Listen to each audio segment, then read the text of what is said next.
Hello everyone, today I am coming at you with a highly requested video, which is a 2 years post topical steroid withdrawal skin and health update. How's my skin doing now? Has my skin flared at all since I healed? What am I doing now to maintain the health of my skin since I healed? We're gonna talk about all of your questions in this video. But first, I wanna give a little context for anyone who has joined me in the last 2 years who didn't see me go through all of my skin stuff, or if you're just finding this video before watching my other massive video on topical steroid withdrawal. First, let's start out with a little context for those of you who might be new around here and didn't go through the darkest days of my life with me. About 3.5 years ago now, I started going through something called topical steroid withdrawal, and that whole process lasted about a year. And I do have an entire video dedicated to my journey, what I did to heal, kind of the background, what topical steroid withdrawal actually is, like basically everything you could ever want to know about my journey healing from topical steroid withdrawal, like timelines and everything is in that video. It's 45 minutes long though, so I will give a very brief recap. Basically, I had very minor skin issues ever since I was very little. I think since I was a baby. I don't remember, but I think that's what my mom has told me. It was just like minor little dry and itchy patches that would arise retrospectively, probably because I had undiagnosed celiac disease, which can cause similar skin symptoms. But I was given various topical creams to treat that, and eventually was given topical steroids. None of the doctors that gave them to me told me of the side effects or told me how to use them properly. And I was a child, so I don't think we can hold little Marissa responsible for asking all of the necessary questions to understand what I was doing. I was just following doctor's orders. They were like, it's itchy, you put the cream on. I was like, cool, thanks, this is great. And I ended up using topical steroids almost constantly for about 8 years. And eventually, about 3.5 years ago, my skin grew a tolerance to them and they stopped working altogether. So I just quit using them, and topical steroid withdrawal ensued. So what is topical steroid withdrawal? In short, it is a withdrawal from topical steroids, like any sort of other drug withdrawal. And here's the thing about topical steroids, is they are a corticosteroid. They mimic cortisol in the body. So for about 8 years, I was repeatedly dosing myself with excess cortisol being the stress hormone. And so I went from constantly dosing myself with it to not taking it at all. And so that completely throws your cortisol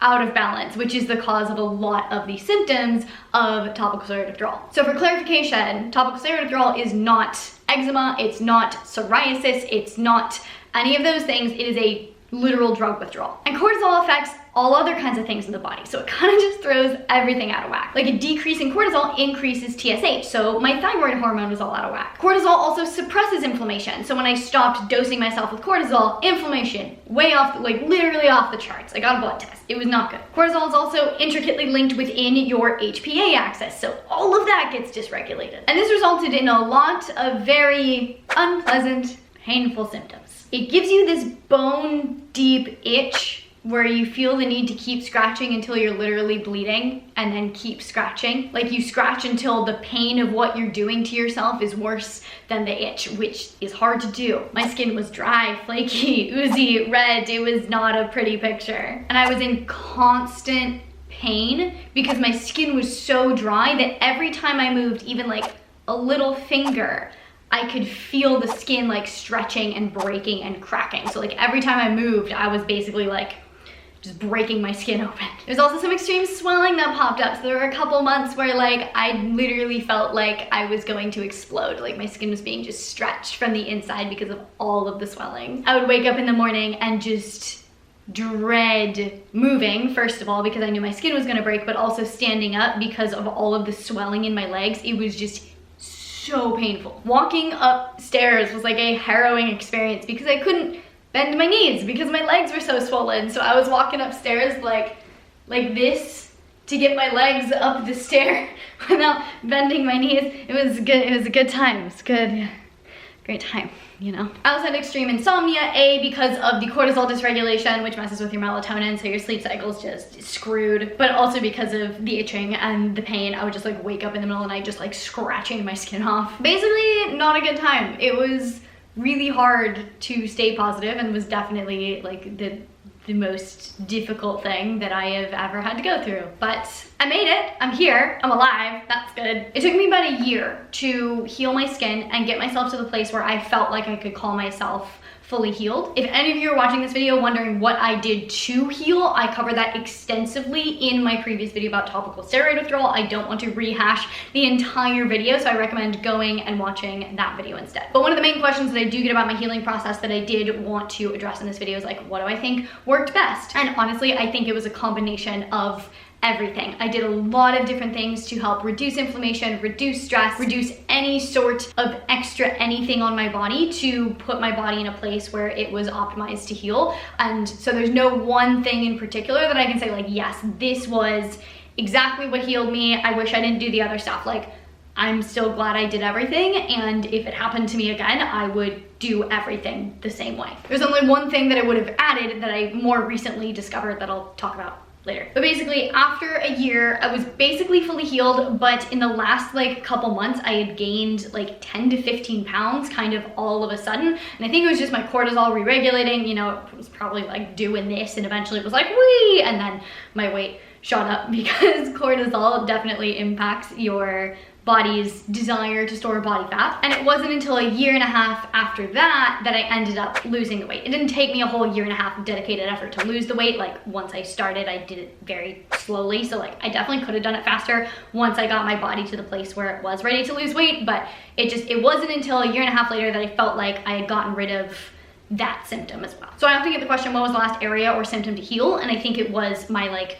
weight stabilization and returning back to baseline, like body fat percentage, fat storage, body feeling safe, and my cortisol being like back to balance. So that's the background. Now we can get into the actual updates on my skin and my health in the last 2 years since I made the last video about fully healing. So I did end up losing the weight that I gained. That's one big update. But the big question that everyone wants the answer to is, do I still get flares? Like, is my skin 100% healed? Has it ever like gotten to a bad place again? And I wish that I could say, my skin is perfect and I've stayed fully 100% completely healed since I healed from topical steroid withdrawal. That's not the case. So my skin stayed perfect for about 3 or 4 months after I made that video where my skin was perfect and I felt like I had fully healed. But then it devolved a little bit, and since then it has basically hovered between like 93 to 98% perfect. There's only been about 2 or 3 weeks in the last year and a half where my skin has been 100%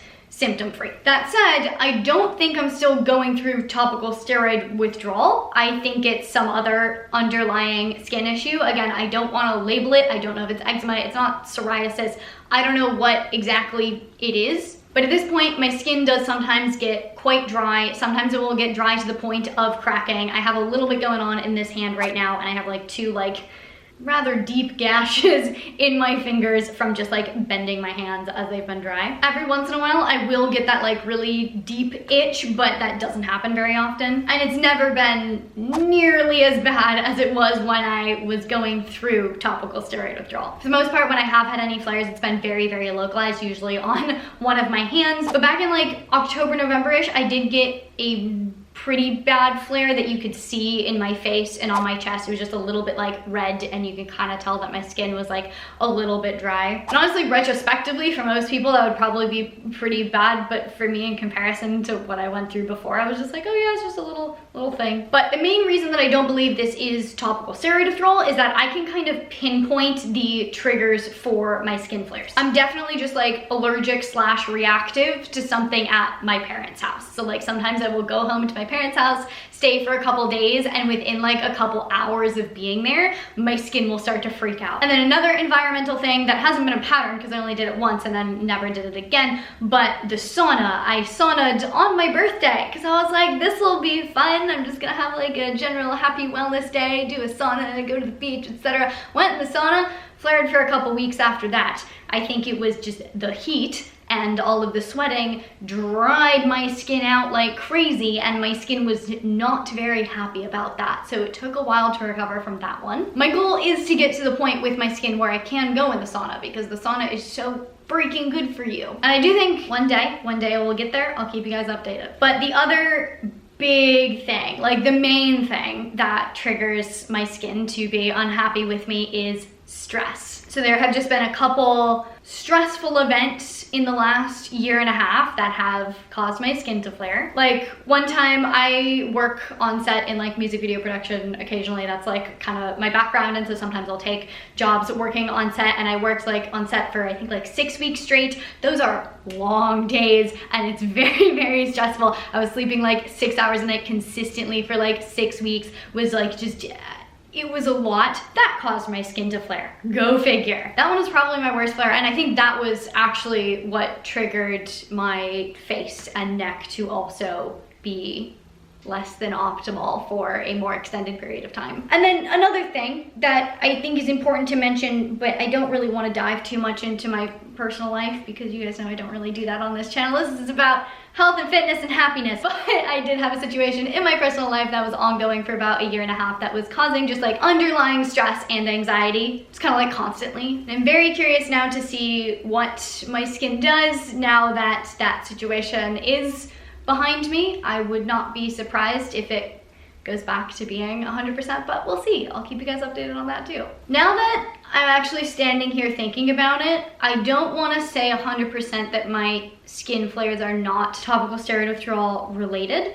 because stress being the main trigger basically does kind of indicate that maybe my cortisol has not 100% settled back in. Like I'm definitely not going through withdrawal from topical steroids anymore, but these effects may just still be lingering imbalances that were caused by being on topical steroids for 8 years, which I guess technically would still be topical steroid withdrawal. I don't know. Half of me hopes that it is, because that means that it is just going to progressively get better. And I think if I do spend a good amount of time not being stressed, then I think my body will find its happy baseline and maybe my skin will just be 100% perfect all the time and it'll be great. On the other hand, that doctor that told me it would take 3 to 4 years to fully heal from topical steroid withdrawal would be made correct in this instance, although I don't think that's what he meant by 3 or 4 years. He was kind of implying I was going to be in extreme pain for 3 or 4 years, which has not been the case. But that man just, I'm going to link my video all about my appointment with a doctor who diagnosed me with topical steroid withdrawal, but was just one of the worst physicians I've ever spoken to in my life. Still mad about it. That's where I'm at right now with my overall skin health. And now I want to share the one thing that I did discover in the last year that I wish I had known about when I was going through at least the worst part of topical steroid withdrawal. And it's something that I take now when I do start having any sort of symptoms. Let me go grab it. I discovered this little thing called histidine. So histidine is an amino acid, which means it is a building block of proteins. One of the proteins that it is a building block of is filigrein. And filigrein is a skin barrier protein, and deficiencies in filigrein are associated with atopic dermatitis, or just skin issues. And there have been a couple studies done on supplementation with 4 to 4.5 grams of histidine and its effects on skin health in people with atopic dermatitis, and the results have been positive. Basically, you take histidine, you have more histidine in your body, you can build more filigrein, which can strengthen your skin barrier. Now, this is absolutely not a cure-all, and with some flares, I've noticed much more of a difference taking histidine than other times my skin has flared, so I can't give you any like specific citations with like what has happened with my body in particular, just that I do feel like it does support my body when my skin is not having a good time, and I recommend looking into it if you are dealing with topical steroid withdrawal or atopic dermatitis or eczema. Like, also potentially look into it, check with your doctor, etc., etc. I do recommend the one from Douglas Labs, really good quality supplement company. 4 grams does mean that I'm taking 8 capsules at once when I take it, so it can get kind of pricey, but if you have had these skin issues, you know the pain, and so you know what solving that is worth to you. So this is probably the biggest game changer that I have discovered. As far as my diet goes, I was following the autoimmune protocol while I was healing. I'm no longer doing that. I was able to reintroduce all foods without any issues, including bananas, which if you guys were watching me at the time, you'll know that bananas somehow triggered itching, or like there was some weird stuff going on with bananas. I can have bananas just fine now. The only food that I actively don't eat is gluten, but that's because I have celiac disease. So lots of questions about flares. I already answered whether or not I still get them. The answer is yes. What do you do to help with discomfort? So far, it hasn't been so uncomfortable that I felt like I needed to do anything. Sometimes my skin does crack, in which case I will just try to be as gentle with my hands as I can. I'll sometimes put on lotion, but I sometimes feel like lotion makes it worse. It kind of depends. Kind of play it by ear. But basically at this point, I'm mostly comfy. What do you do to soothe the itch? I really haven't been very itchy. There was, in my worst flare, I did have some itching, and I just did what I did when I was going through the worst of it, which was sleep with an ice pack next to me so that when I woke up in the middle of the night itching, I could just slap an ice pack on it, numb myself, and not feel anything. So ice is my current go-to, but back when I was in the worst of it, I did have other things that I was using. So again, if you want to know what I was doing when I was in the worst of it, watch my whole video on that. What to do now to heal from flares? I do everything I can to manage my stress levels and also add in the histidine, and I'm about to touch on some of the other things that I have continued using to kind of just keep everything at maintenance level. But one more question that I want to address before I get to that is, how does it affect your health/mental health? And at this point, I can pretty confidently say that I am good. In the last 2 years since healing, there's only been one time where I did start to get a little PTSD, and it was when my skin was flaring at its worst, and I started getting really scared that it would go back to being really bad again. And I was only in that space for about a week, and it was really scary because the first time I went through it, I managed to stay really positive. Retrospectively, I don't know how I did that because I was in so much pain constantly, but I somehow was able to maintain a really positive mindset. And I think if I had to go through it again, I don't know if I'd be able to do that again. Thankfully, my skin did not get worse. It progressively got better as it healed from the major stressor of not sleeping and working a very high stress job, plus doing this job for 6 weeks straight. That was possibly just my bad.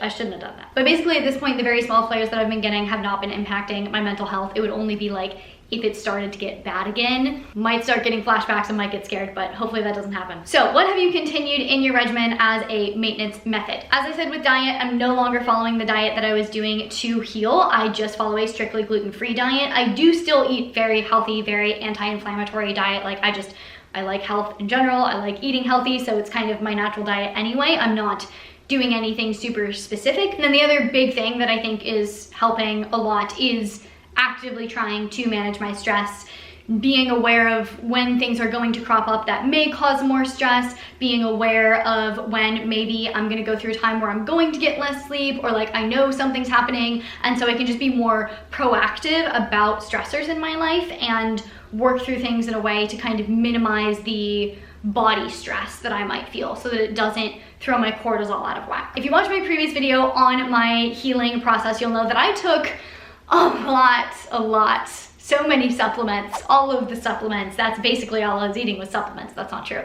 I took a lot of supplements. Without actually going back and looking at the list of supplements, I think probably about half of them I haven't really touched since I did heal. And then some of them I'll use very, very rarely just because I kind of feel like throwing them in, or if there's something in particular that like I'm trying to address. And then there are just a few that I do use on a more regular basis. As of now, there's nothing that I'm taking every single day except for my probiotic, but I do have a couple supplements in my rotation that I will throw in when I feel like my body needs a little bit extra support. And the big thing that my body needs support in is stress. So one of the main supplements that I have kept around that I do still take relatively regularly is the hemp oil from Ned. I tried quite a few different brands of CBD to see how they would affect my body, because my nutritional therapy practitioner was like pretty sure that it would be helpful to incorporate CBD. And so I tried a bunch of different ones, and the only one that I felt really made like a tangible impact was the Ned CBD oil. And so this has just kind of been in my cabinet on constant repeat. Like whenever I do feel like more stress is coming up, or I'm in a stressful situation, or I'm just not handling things as well as I potentially could be, I will incorporate this regularly for like a week or two to just like support my body through what it's going through. But if I'm in like a super like happy balanced place, I'm not feeling super stressed, then I will back off of supplements like this. CBD is definitely something that I recommend looking into if you are going through topical steroid withdrawal. Obviously check with your doctor, do your research, etc. But the thing with CBD and why it has such widespread balancing effects on the body is that CBD is a phytocannabinoid. It's a plant-based cannabinoid, but our body has an endocannabinoid system, endo meaning endogenous. So it's like it's naturally a part of our body. And the phytocannabinoids can interact with the endocannabinoid receptors in the body. And the thing is, all systems in the body have endocannabinoid receptors. And so when you take CBD, it can come in here and balance out all systems in the body. When I first started looking into CBD, I was like, this all sounds like BS because everyone is making these crazy claims that it can help with like this whole list of things that seems entirely different, but it's literally because every system in the body has endocannabinoid receptors. So it can actually be a very, very powerful balancing tool. And if you are looking into CBD, I do highly recommend Ned. Again, it was the first brand that actually made a huge, substantial difference for me. And I think it's because of the just pure quality of the product. So big shout out to Ned for sponsoring this video and for just literally helping me heal from one of the most harrowing experiences of my life. But Ned is just so focused on not only the science and making like the scientifically best quality product that they can, but also just every step. There's so much passion and heart that they put into it. Like, I've met the founders and they're just so, like, they're like me when it comes to supplements. Like, you guys know me. I love researching supplements. I love finding good quality supplements. Like, I love just like doing deep dives into all of that, and they have all of that passion just like channeled into creating like the optimal CBD products. So every single step of the sourcing is thought through, including the water that they use to water the crops. The extraction process is all optimized to get the most out of the plant possible. Their farming practices are all biodynamic and regenerative. Like, every single piece of the process has just had so much thought poured into it, and it creates the best quality CBD product on the market. So if you are looking into CBD and want to make sure you're getting the best quality on the market, I definitely recommend looking into Ned. I started with just their hemp oil because this was just their original product, and so highly recommend this one. But also, if stress in particular is something that you struggle with, they recently, not super recently, but one of their newer products is a de-stress blend specifically. And this one not only has CBD, but also has ashwagandha, which is a very powerful adaptogen that's very good at balancing cortisol. You guys know how I feel about ashwagandha. It's like my favorite adaptogen. But the ashwagandha is just gonna add a little bit extra support specifically when it comes to stress and comes to balancing your cortisol levels. So this is actually the one that I have been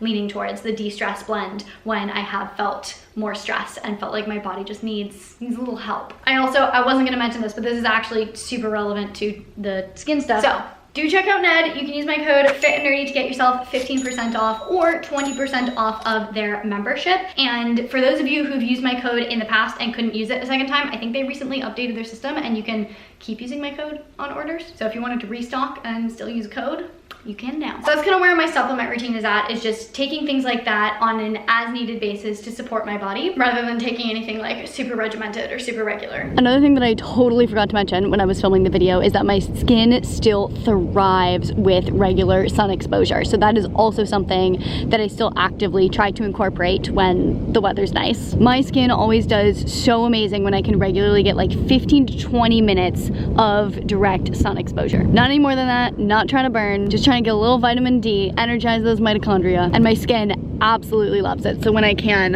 I come to the beach, I hang out for a little bit, and I cover up once I've had enough sun, or I'll just lay out in my backyard. But the beach also is very helpful for me stress-wise. Like, it's very de-stressing, very grounding, so I try to come to the beach as much as possible. It's not as much as I would like, but I do it as much as possible. My skin routine has also been drastically pared down. Again, if you go watch my last video on topical steroid withdrawal, I was using so much on my skin, and I don't regret it. It was very, very helpful, but I definitely don't need all of that anymore. I am a very low maintenance kind of person, and so I want to have the most minimal skincare routine possible, because I won't do it unless I'm literally in extreme pain and need to do it to not want to die. But at this point, I basically only use 2 products on my face. I'll use a moisturizer, and sometimes I will use like a serum or an oil. Most of the time. Sometimes I won't. So sometimes I literally just put a moisturizer on my face. I don't moisturize my body unless I've like been to the beach and been in the water and I feel like I need a little extra hydration. It's kind of it. But for the sake of making this a comprehensive video, let's go in the bathroom and I'll just like pull out the things that I'm using, and so we can take a little look. Okay, so even though I only use like 1 or 2 products on my face at a time, the products that I pick does kind of change based on how moisturized my skin feels, and I guess probably the weather, because that also affects, not like the weather, but like the humidity also affects like how moisturized my skin feels. Oh, as a side note, I wasn't gonna show this, but it's here. I use this as my all-natural deodorant now, Mugu. It's great, highly recommend. So this morning, This is literally all I used. It's just a hydrating facial mist from Raya, which is the skincare company that Symbiotica has. Honestly, don't even know what's in it. It's just a lovely spritz of hydration when I wake up and my skin already feels great, but I just want to do like a little something. And then these are the two moisturizers that I'll kind of alternate between. This one is also from Mugu. It's not a face moisturizer. I'm pretty sure it's supposed to be like a body moisturizer, but my skin tends to be dry, and so a thicker moisturizer tends to go a little bit farther when my skin needs it. I've used a couple different ones from them and I've liked them all. I really can't tell the difference. It's just a moisturizer and it goes on my face. And then when I feel like I still want a little moisture, but more moisture than this and less moisture than this, I will use the moisturizer from Clearstem, also an amazing skincare brand, highly recommend. And then as far as the oils go, actually out of this one, but this is my second favorite to this one, also from Raya, I don't even know, antioxidant serum oil from Raya. This is my go-to. Like, this is, on most days, it's this and then this. People yelled at me before for doing the moisturizer first. This is just what works for my skin. Like, let me do what works for me. But this is my favorite, like, oil right now to put on my face. But also they have a phytoretinol serum and oil. It's blue, but it's gone because I used it all. It's also quite lovely. It feels a little bit lighter than this one. So if it's a more, like, humid day, then I'd probably go with this one. There's a few other things that like I dabble in and I'll occasionally throw on. Like this is, I used this a lot when I was recovering. It's the Ned hemp infused body butter. Lovely, luxurious, very calming for the skin. But I haven't felt the need to use it as much because my skin has been so much better. So I'll break this out if like my skin is angry with me, but this isn't like a regular in the rotation right now. Still using like very clean makeup products and everything. Like everything that goes on my body, like all of my soap, shampoos, conditioners, all like very clean stuff. I think that's super important, not just for like skin health and maintenance of post-topical steroid withdrawal skin, but also just like for overall health, you know? Someone also asked if I'm still using red light therapy. Not as much as I should or as much as I'd like to. It probably wouldn't hurt. Like my hand is flaring a little bit right now. It would probably be a good idea for me to do that every day. It's just, I'm lazy and I don't do it as much as I should, but I do still recommend it. And I definitely still notice a difference when I do actually do it regularly. Okay, more questions. Do you have any trauma or PTSD after going through TSW?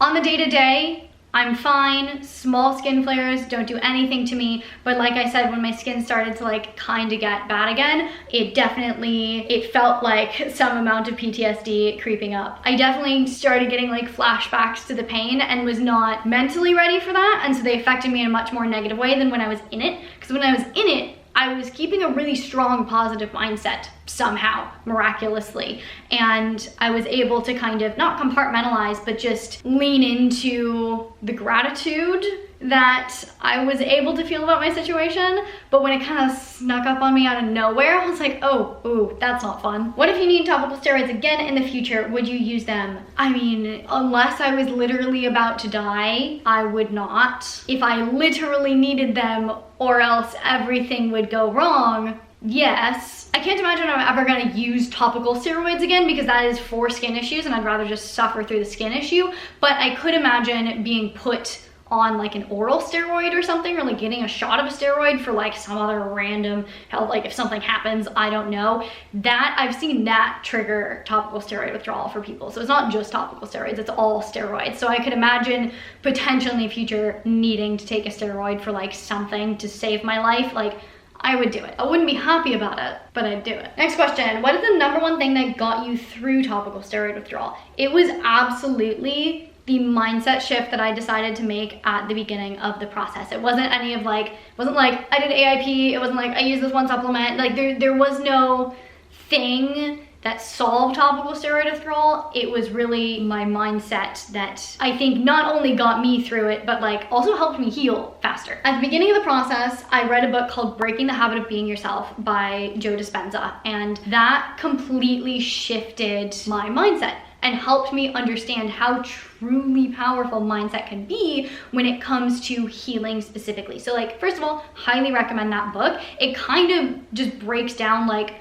why the placebo effect is something that needs to be accounted for in all studies, because it is a thing. Like, your mind is powerful enough to heal you from things without any other intervention. Like, that is what the placebo effect is. And like, having it put kind of in that context made me so determined to kind of use my mind as another way to help my body heal. So like telling myself that I was safe, telling myself that I was healing. Even if I got worse the next day, it was still a day closer to being healed. Finding gratitude in the experience of like everything that it was forcing me to do was stuff that honestly I would have benefited from anyway. I was on a road to major burnout. Like going into topical steroid withdrawal, I was very, very stressed. And if I had stayed in that kind of high stress state for another couple years, that probably would have caused future chronic health conditions. And so being forced by topical steroid withdrawal to kind of scale back, rein that in, find a much more balanced, healthy lifestyle, I think is going to ultimately extend my lifespan. So like really digging into that and like finding the gratitude and the silver lining in the experience was